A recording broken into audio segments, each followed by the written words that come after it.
जलन। ममता बहुत ही सीधी और प्यारी लड़की थी, वहीं सुनील एक सरल और आगे बढ़ने की सोच रखने वाला लड़का। सुनील, बेटा सुनील कहाँ है? अरे जरा एक गिलास पानी तो दे दो। हाँ माँ, अभी आया। क्या माँ, पानी तेरे सर के पास ही तो रखा है, क्या हो गया है? तबीयत खराब है क्या? अरे नहीं नहीं, वो उठने का मन ही नहीं कर रहा था तो देखा ही नहीं।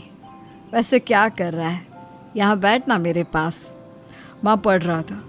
वो कहना नौकरी में तो वक्त नहीं मिलता, अब ऑफिस से घर आकर ही तो वक्त मिलता है। अच्छा अच्छा ठीक है, पढ़ ले जा बेटा। सुनील पढ़ लिख कर और आगे बढ़ना चाहता था, लेकिन माँ की तबीयत खराब देखकर सोचता है कि शादी ही कर ले। कब तक माँ का ख्याल वो अकेले रख पाएगा? तो एक दिन, माँ ये ममता है, मैंने इससे शादी कर ली है। तुम्हारी तबीयत भी ठीक नहीं रहती तो मैंने सोचा शादी कर लेता हूँ। घर संभालने वाली और तुम्हें संभालने वाली कोई आ जाएगी तो अच्छा रहेगा। माँ अचानक से सामने बहू देखकर हैरान रह जाती है। बेटा ये क्या बात होती है? न बैंड, न बाजा, न दहेज, न शगुन, ऐसे कैसे बहू आ गई? माँ तू तो जानती है मैं नौकरी के साथ पढ़ाई कर रहा हूँ, तो कहाँ से इतना पैसा बचा पाता कि धूमधाम से शादी करता। वैसे भी माँ लोग तो आकर खाकर निकल जाएंगे, इसलिए बस वैसे ही। माँ जी, मैं आपका ख्याल रखूंगी।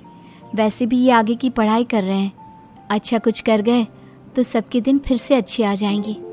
सास को ममता की बात ठीक तो लगती है, लेकिन मन में कहीं ना कहीं लगता है कि कहीं बहू बेटे को लेकर फुर्र ना हो जाए और फिर तो वो रह जाएगी अकेली। बेटा देख, मेरा जो कुछ भी है वो सुनील ही है, और सुनील का भी अब इस दुनिया में मैं ही हूँ और कोई नहीं। क्या सुनील? बिल्कुल माँ, लेकिन आज से ममता भी मेरे जीवन का अहम हिस्सा है, जैसे तू है। सास को बड़ा बुरा लगता है कि उसकी सल्तनत में कोई और हिस्सेदार कैसे हो सकता है। कैसे कोई और उसके 30 साल के बेटे की जिंदगी में अचानक से आकर बराबर का हिस्सेदार बन सकता है। देख बहू, मैं भले थोड़ा बीमार रहती हूँ, लेकिन इसका मतलब यह नहीं कि घर की चीज़ों में मेरा कंट्रोल खत्म हो गया है। मैं आज भी इस घर की रानी हूँ, समझी? बेटा सोचता है कि ये माँ को अचानक से क्या हो गया। कल तक जो माँ कहती थी कि जिंदगी का कोई भरोसा नहीं, वो अचानक से जंग के मैदान की झांसी की रानी कैसे बन गई? माँ क्या हो गया है? सब ठीक है ना? अचानक कैसी बात कर रही हो? ममता का आज पहला दिन है, स्वागत करो उसका। आसपास की आंटियों को बुलाओ, नई दुल्हन की मुंह दिखाए करवाओ। खैर, सास होने का फर्ज निभाती है और बाद में एक सहेली के साथ बाहर निकल जाती है। क्यों नहीं बताया नहीं कि बेटे का ब्याह कर रही हो? वैसे तो सारा दिन हम ही में घुसी रहती हो। अरे मुझे भी तो अभी पता चला, यूं अचानक सर पर लेकर आ गया। कहता है बहू है माँ तुम्हारी, अब इसको भी इतना ही मैं प्यार करता हूँ जितना तुझे करता हूँ। लो जी, ये क्या बात होगी? क्यों इतना प्यार करता है? अरे माँ का प्यार तो ज्यादा होता है।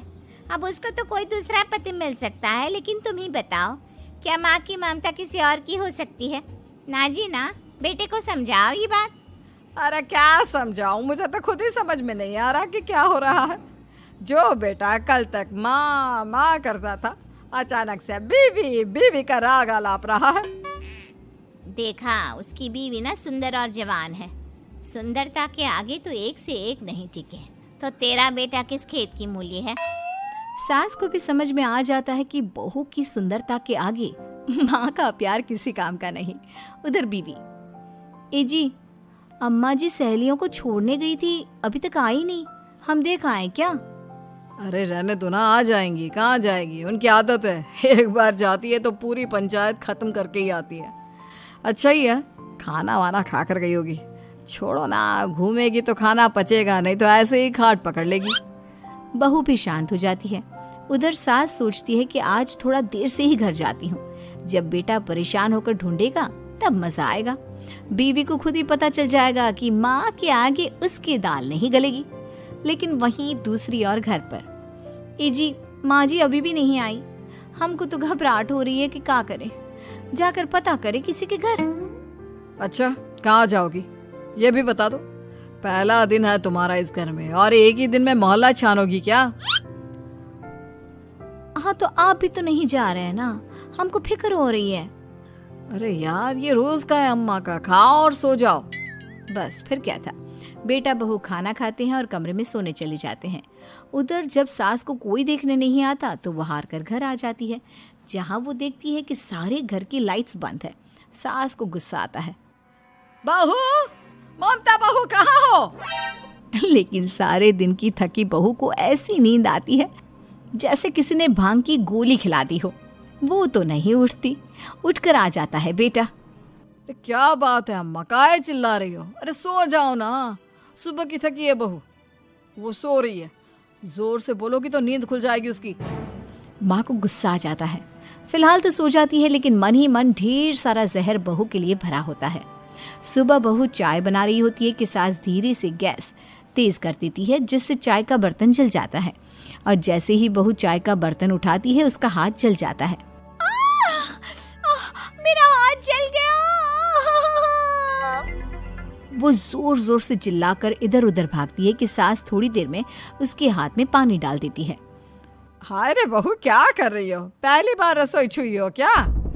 सासू माँ गलती से गैस तेज रह गई थी और बर्तन जल गया, जिससे मेरा हाथ जल गया। हाय रे, कितना गंदा दाग। छी छी छी छी, मुझे तो उल्टी आ रही है तेरा गला हुआ मांस देखकर। तू ना मुझे अभी साथ से खाना मत लगाना। बहू भी खुद का हाथ देखती है तो उसे भी रोना आ जाता है। कुछ दिनों के बाद सास की सहेली आती है। बहू चाय बनाकर लाती है। उसके जाने के बाद सहेली कहती है, बहू की सुंदरता ऐसी है कि कोई भी दीवाना हो जाए। वैसे तेरे बेटे का क्या हाल है? अरे वैसा ही है, बहू के पीछे लट्टू। क्या करूं, कुछ समझ में नहीं आ रहा। मैंने तो बहू के चेहरे पर दिवाली के पटाखे की चक्री फेंक दी, उसका पूरा चेहरा जल गया। अब देखो ना रही सुंदरता, और ना ही अब मेरा बेटा उसे पूछता है। अरे अब तो वो उसे छोड़कर दूसरी भी देखने को बोल गया है मुझे। बहू सारी बात सुन रही होती है। आंटी एक बात बताइए, क्या भरोसा है कि दूसरी सही आए और आपके अनुसार रहे? देखिए आंटी, मेरी सासू माँ को गलत बात सिखाने की जरूरत नहीं है। हमारा परिवार साथ में खुशी से रह रहा है। देख बहू, मेरी सहेली की बेइज्जती ना कर, वही अच्छा रहेगा तेरे लिए, समझी? बहू नहीं मानती है। वो बार बार उनकी सहेली को घर से निकल जाने को कहती है। तभी सास की सहेली पास के चूल्हे से लकड़ी लाकर बहू के चेहरे पर लगा देती है। बहू जोर जोर से रोने लगती है। अरे ये क्या कर दिया? मैंने कहाँ किया, ये तो तूने किया। तू ही नहीं चाहती थी कि बहू बेटे के साथ रहे, भला मैं क्यों करूंगी? मैं तो चली, निपटो अब। बहू रो रही होती है, दर्द से चिल्ला रही होती है, लेकिन सास उसे डॉक्टर के पास नहीं ले जाती। तभी पति आता है। क्या हो गया ममता? ये दाग कैसे लगा? तुम कैसे जली? ममता कुछ नहीं कहती, बस दर्द से करा रही होती है। पति माँ की तरफ देखता है। हो ना हो माँ, ये पक्का आपका काम है। आप ही ममता से जला करती थी ना। देखना माँ, अब पुलिस आएगी, केस बनेगा, लेकिन पहले मैं ममता को अस्पताल लेकर जा रहा हूँ। सभी अस्पताल जाते हैं, जहाँ डॉक्टर ममता की सास से कहते हैं, आपने तो नहीं जलाया ना बहू को?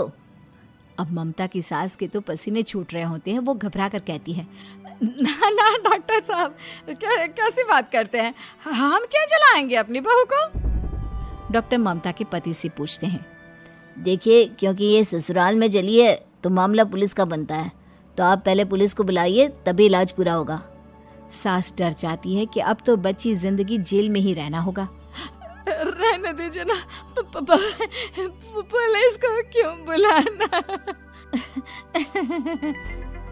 सारी हंसी खत्म हो जाएगी जब पुलिस के डंडे पड़ेंगे।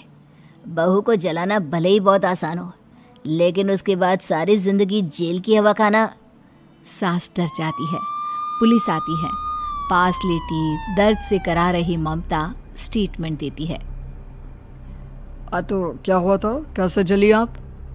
ममता पास खड़ी सास को देखती है।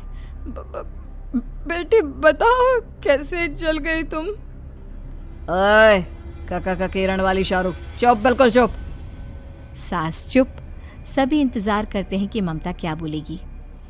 जी, मैं खाना बना रही थी, लकड़ी उड़कर मेरे ऊपर गिर गई और मैं जल गई। सास बहू की बात सुनकर रोने लगती है। देखा माँ, कितनी समझदार है ममता। ये चाहती तो, हाँ बेटा, ये चाहती तो मैं आज जेल में होती। मुझे माफ कर दे। मैं आगे से अभी कभी ऐसा नहीं करूंगी। बहू के साथ मिलकर रहूंगी। मुझे माफ कर दे।